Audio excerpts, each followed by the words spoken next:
जय Hind. Modern history में हम बात कर रहे थे 1857 के रिवोल्ट की, और हमने देखा था कि कैसे 1857 का रिवोल्ट शुरू हुआ, कैसे स्प्रेड हुआ, और फिर अल्टीमेटली कैसे ब्रिटिशर्स ने इस रिवोल्ट को सप्रेस किया। कौन इस रिवोल्ट के लीडर्स थे, कौन लोग रिस्पॉन्सिबल थे इस रिवोल्ट को सप्रेस करने के लिए, वो सारी बातचीत हमने की थी। आज हम पढ़ने वाले हैं, एक तो ये 1857 का रिवोल्ट फेल हुआ, इसके फेल होने के पीछे के कॉजेज़ क्या थे। अल्टीमेटली 1857 के रिवोल्ट को सप्रेस किया गया, रिवोल्ट फेल हुआ, रिवोल्ट के फेल होने के पीछे के कॉजेज़ क्या थे, कारण क्या थे, उन पे बातचीत करेंगे। दूसरा, नेचर ऑफ द रिवोल्ट क्या था, पैन इंडिया था या किसी पर्टिकुलर हिस्से तक लिमिटेड था, सिपॉय म्यूटिनी था या सिविलियन पॉपुलेशन ने भी पार्टिसिपेट किया।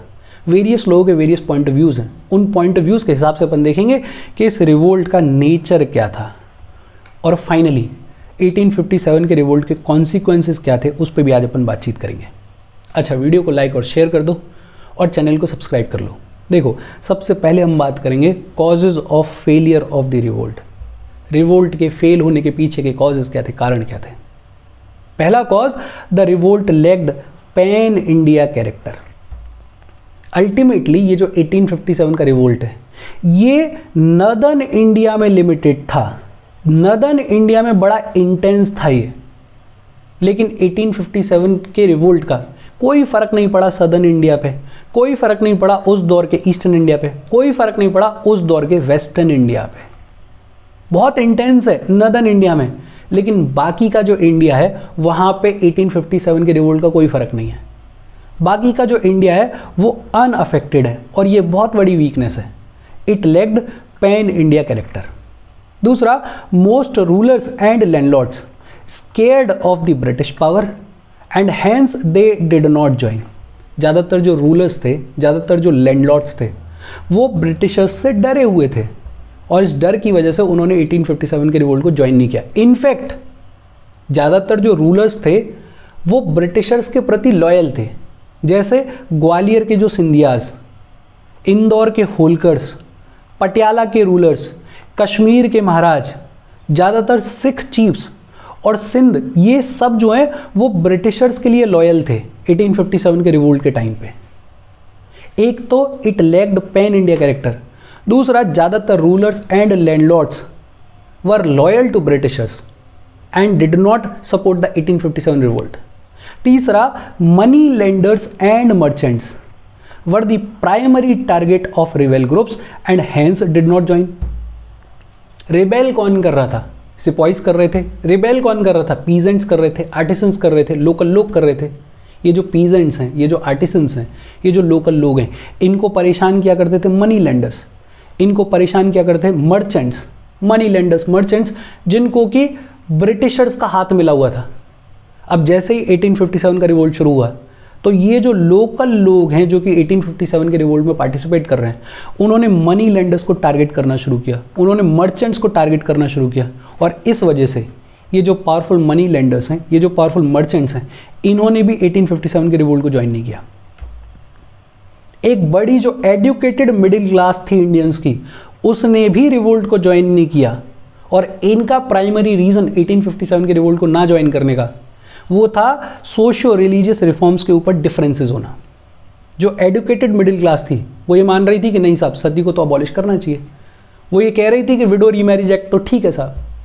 तो जो सोशियो रिलीजियस रिफॉर्म्स कर रहे थे अंग्रेज लोग, एजुकेटेड मिडिल क्लास उसके फेवर में थी, और इस वजह से उस एजुकेटेड मिडिल क्लास ने 1857 के रिवोल्ट में पार्टिसिपेट नहीं किया।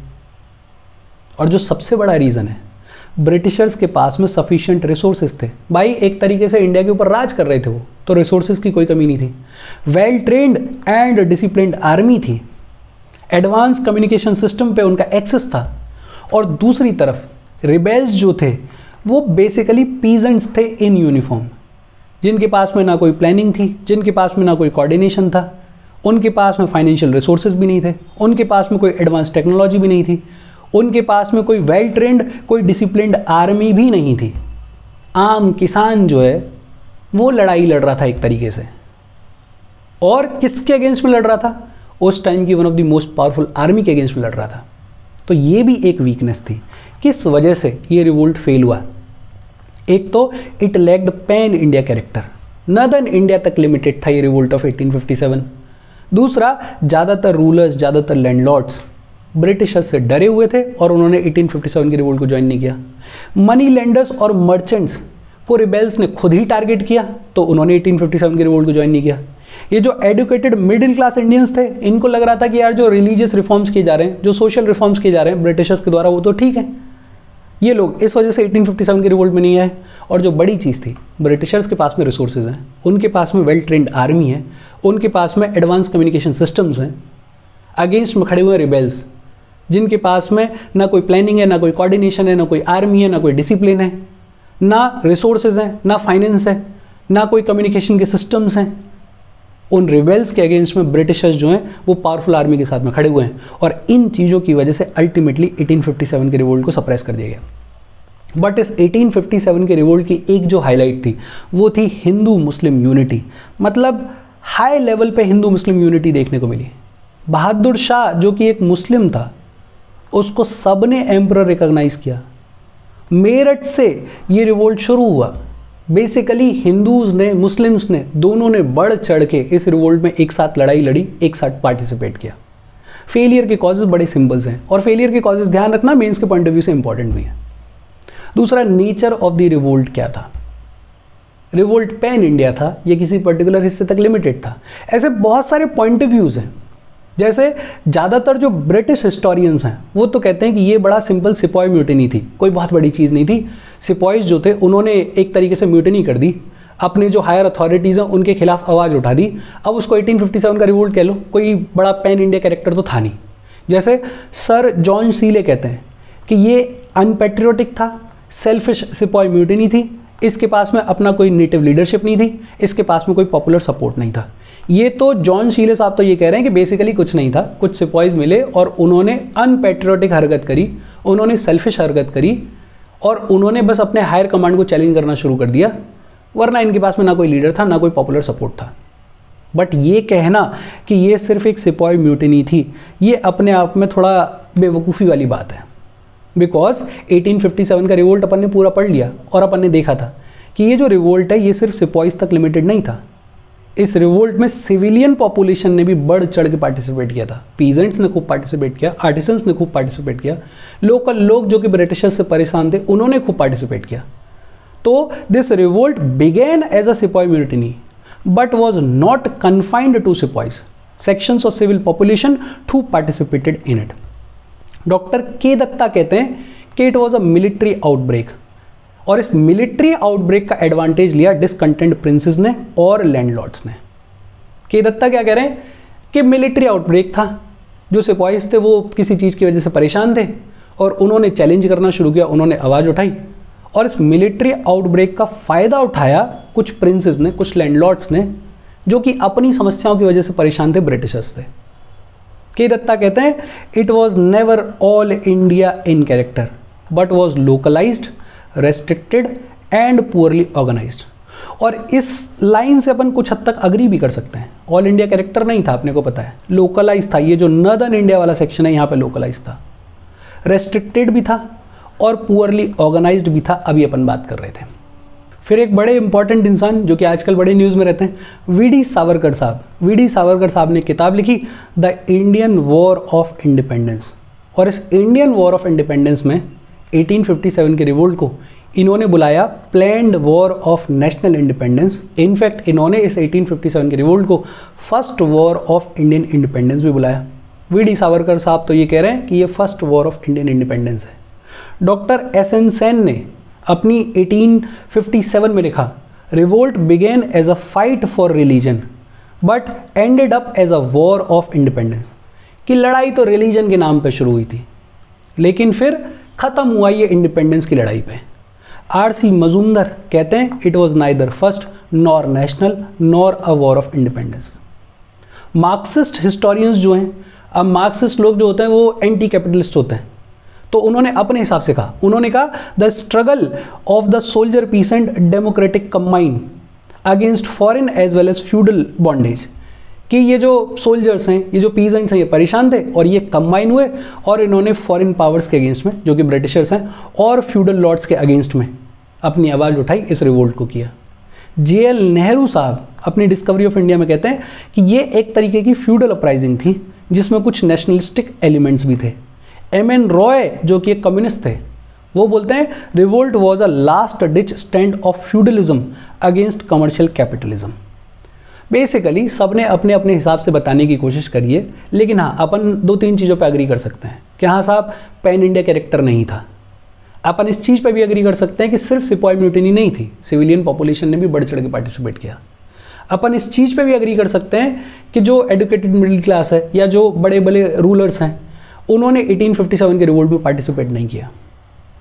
ये भी है कि रिवोल्ट कुछ हद तक नेगेटिव भी था, बिकॉज जितने भी लोग रिबेल कर रहे थे, रिवोल्ट कर रहे थे, वो ब्रिटिशर्स को उखाड़ना चाहते थे, भगाना चाहते थे, लेकिन उनके पास में फ्यूचर का कोई पर्सपेक्टिव, कोई भी परसेप्शन नहीं था। उनको नहीं पता था कि फ्यूचर में क्या करना है। ब्रिटिशर्स को निकाल देंगे यहाँ तक तो ठीक था, लेकिन उसके बाद फिर देश कैसे चलेगा उसके लिए उनके पास में कोई व्यू पॉइंट नहीं था।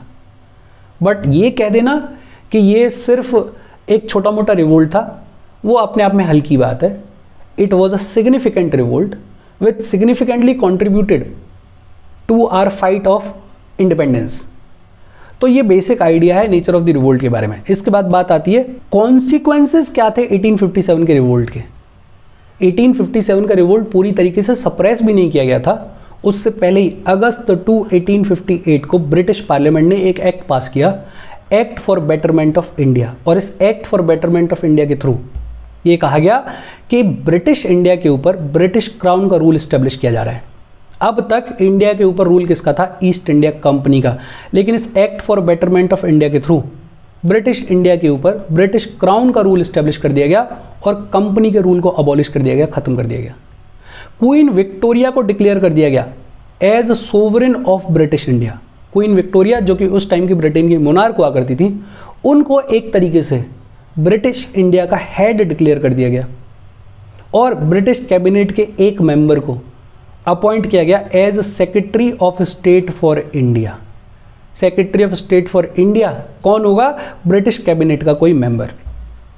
अच्छा, act for betterment of India लाया गया है, इसका अनाउंसमेंट इंडिया में लॉर्ड कैनिंग ने किया, इलाहाबाद में एक दरबार ऑर्गेनाइज करके। कब किया? नवंबर 1 1858 को, और इसको बुलाया गया क्वींस प्रोक्लेमेशन। 2-3 चीज़ें। Act for betterment of India लाया गया, कब लाया गया? अगस्त 2 1858 को ब्रिटिश पार्लियामेंट ने इसको पास किया। जो एक बड़ी सिग्निफिकेंट चीज़ की गई कि कंपनी के रूल को ख़त्म कर दिया गया और इंडिया के ऊपर ब्रिटिश क्राउन का रूल इस्टेब्लिश कर दिया गया। क्वीन विक्टोरिया को डिक्लेयर कर दिया गया as sovereign of British India. British cabinet के एक मेंबर को अपॉइंट किया गया as secretary of state for India. अच्छा, ये एक्ट लाया गया है, इस एक्ट को पास किया गया है, इसकी जानकारी इंडियंस को दी लॉर्ड कैनिंग ने इलाहाबाद में एक दरबार ऑर्गेनाइज करके ऑन नवंबर 1 1858। और गवर्नर जनरल को एक एडिशनल टाइटल दे दिया गया वाइसरॉय का, वाइसरॉय ऑफ इंडिया। तो 1858 का ये जो एक्ट है, इसके बाद से गवर्नर जनरल को एक एडिशनल टाइटल दिया गया। क्या बुलाया गया? वाइसरॉय बुलाया गया। और क्या कहा गया? Era of annexation and expansion had ended. ये कह दिया गया कि अब हमारा जो ब्रिटिश इंडिया वो उतना ही रहेगा, अब हम किसी और टेरिटरी को ना एनेक्स करेंगे ना एक्सपेंड करेंगे। And the British promised to respect dignity and the rights of the native princes. जो नेटिव प्रिंसेस हैं उनकी डिग्निटी, उनके राइट्स को रिस्पेक्ट किया जाएगा। मतलब अब बेसिकली ये बोल रहे हैं कि हमसे लड़ाई झगड़ा मत करो, 1857 का रिवोल्ट हो गया है, अब हम आपकी ज़मीन वमीन नहीं छीनेंगे, अब हम और एक्सपेंड नहीं करेंगे, हमारा जो ब्रिटिश इंडिया उसको संभाल के रखेंगे। इंडियन स्टेट्स को बोला गया कि you need to recognise paramountcy of British crown and were to be treated as part of a single charge. Indian states को बोल दिया गया कि आपके ऊपर जो अधिकार है वो ब्रिटिश क्राउन का है, आप उसको रिकॉग्नाइज करो और आप सबको ट्रीट किया जाएगा as a single unit. Indian people को ये बोला गया कि आपको फ्रीडम ऑफ रिलीजन है और ब्रिटिश ऑफिशियल्स उसमें बिल्कुल कोई इंटरफेरेंस नहीं करेंगे। Proclamation also promised equal and impartial protection under law to all Indians, कि कानून के तहत सभी इंडियंस जो वो बराबर हैं, इक्वल हैं और इम्पार्शियल ट्रीटमेंट दिया जाएगा। Besides equal opportunities in government services irrespective of race और क्रीड।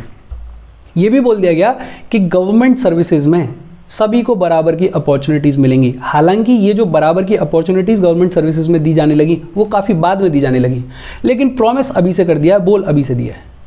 आर्मी को रीऑर्गेनाइज किया। आर्मी सिपॉइज रिस्पॉन्सिबल थे 1857 की रिवोल्ट की शुरुआत के लिए। तो जो एरियाज जो सिपॉइज 1857 के रिवोल्ट के लिए रिस्पॉन्सिबल थे उनको बुलाया गया non martial race which were not loyal to the Britishers. और एक दूसरी कैटेगरी बनाई गई मार्शल रेस, ऐसे लोग, ऐसे ग्रुप्स, ऐसे सिपॉइज, ऐसे राजा जो कि लॉयल थे टू द ब्रिटिशर्स। और ये जो नॉन मार्शल रेस है जो कि लॉयल नहीं थी ब्रिटिशर्स के लिए, उसके नंबर को ड्रेस्टिकली रिड्यूस कर दिया गया, डिवीजन एंड काउंटर पॉइज के आइडिया को फॉलो किया गया। एक तरीके से जो नंबर ऑफ इंडियंस थे उनको कम कर दिया गया, नंबर ऑफ ब्रिटिशर्स को इंक्रीज कर दिया गया, और जो नॉन मार्शल रेस थी, मतलब ऐसे लोग जो कि लॉयल नहीं थे ब्रिटिशर्स को, उनका नंबर तो ड्रास्टिकली रिड्यूस किया गया। आर्मी अमलगेमेशन स्कीम ऑफ 1861 लाई गई, जिसके through companies European troops were moved to crown services. Company की जो यूरोपियन ट्रूप्स थी उनको क्राउन की सर्विस पर रख दिया गया। इंडिया में all higher post were reserve for Europeans. India में जितनी भी हायर पोस्ट थी उनको यूरोपियंस के लिए रिजर्व कर दिया गया। Racial hatred and suspicion between Indians and English aggravated. अब जो इंग्लिश है वो भी सस्पिशन की नज़र से देख रहे थे इंडियंस को, क्योंकि 1857 का रिवोल्ट हुआ, तो यहाँ जो यूरोपियंस हैं, यहाँ जो अफसर लोग हैं, उनको डर था, उनको भी ऐसा लग रहा था कि यार कहीं ऐसा ना हो दोबारा रिवोल्ट हो जाए। तो जो रेशियल हेट्रेट है, जो सस्पिशन है, वो और ज़्यादा बढ़ गया। और उसका एक मतलब जो प्रैक्टिकल एस्पेक्ट है वो देखने को मिल रहा है ना, कि आर्मी में दो रेसेस, मार्शल रेस और नॉन मार्शल रेस बना दी। बेसिकली जो लॉयल थे उनको बुला दिया कि मार्शल रेस है, जो लॉयल नहीं थे उनको बुला दिया नॉन मार्शल रेस है। तो कॉन्सिक्वेंसेज में जो बेसिक दो तीन चीज़ें याद रखनी है वो प्राइमरी, एक तो ये एक्ट याद रखना है, act for betterment of India. कब पास किया गया? अगस्त 2, 1858 को। ब्रिटिश क्राउन का रूल इस्टेब्लिश कर दिया गया, कंपनी के रूल को अबॉलिश कर दिया गया। Secretary of the state for India appoint किया जाएगा, जो कि ब्रिटिश कैबिनेट का मेंबर होगा। क्वीन विक्टोरिया को सोवरेन ऑफ ब्रिटिश इंडिया बना दिया गया। इसके बारे में जानकारी गवर्नर जनरल लॉर्ड कैनिंग ने दी, इलाहाबाद के दरबार में दी। कब दी? 1 नवंबर 1858 को दी। गवर्नर जनरल को एक नया टाइटल दे दिया गया, वाइसरॉय का। एनेक्सेशन का एरा, एक्सपेंशन का एरा, उसको खत्म कर दिया गया और ये बोला गया कि जो नेटिव प्रिंसेस हैं उनकी डिग्निटी, उनके राइट्स को रिस्पेक्ट किया जाएगा। इंडियन स्टेट्स को बोला गया कि आप ब्रिटिश क्राउन की पैरामाउंसी को मानो और आप सबको एक सिंगल यूनिट की तरीके से ट्रीट किया जाएगा। इंडियंस को बोला गया कि आपको फ्रीडम ऑफ रिलीजन है, कोई ब्रिटिश ऑफिशियल उसमें इंटरफेयर नहीं करेगा। लॉ के तहत आपको इक्वली ट्रीट किया जाएगा। सर्विसेज में आपको इक्वल अपॉर्चुनिटी दी जाएगी। आर्मी को रिऑर्गेनाइज किया गया, एक बनाई गई मार्शल रेस, ऐसे लोग जो कि ब्रिटिशर्स के लिए लॉयल थे, और एक बनाई गई नॉन मार्शल रेस, ऐसे लोग जो कि 1857 के रिवोल्ट के लिए रिस्पॉन्सिबल थे, जो कि ब्रिटिशर्स के लिए लॉयल नहीं थे। आर्मी अमलगेमेशन स्कीम ऑफ 1861 लाई गई। कंपनी की जो यूरोपियन ट्रूप्स थी उनको क्राउन की सर्विस में प्लेस कर दिया गया। इंडियंस, बेसिकली इंडिया में जितनी भी हायर पोस्ट थी उनको यूरोपियंस के लिए रिजर्व कर दिया गया। और इंडियंस और यूरोपियंस के बीच में एक रेशियल हेट्रेट और एक सस्पिशन की भावना जो है वो और ज़्यादा बढ़ गई। सिग्निफिकेंस की अगर बात करें तो इस 1857 के रिवोल्ट के थ्रू ब्रिटिशर्स को समझ में आया कि वो जितना खुद को पावरफुल समझ रहे हैं उतना पावरफुल है नहीं। उनके एडमिनिस्ट्रेशन में, उनके आर्मी के ऑर्गेनाइजेशन में कुछ कमी है, तभी तो 1857 का रिवोल्ट पॉसिबल हो पाया।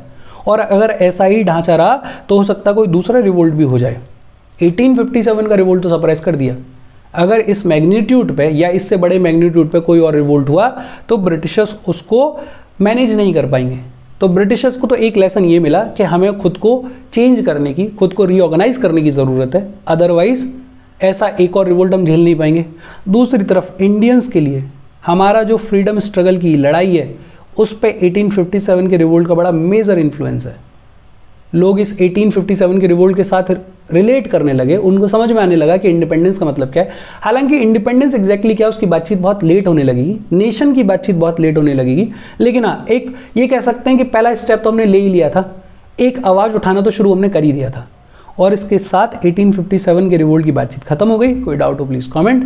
Thank you very much.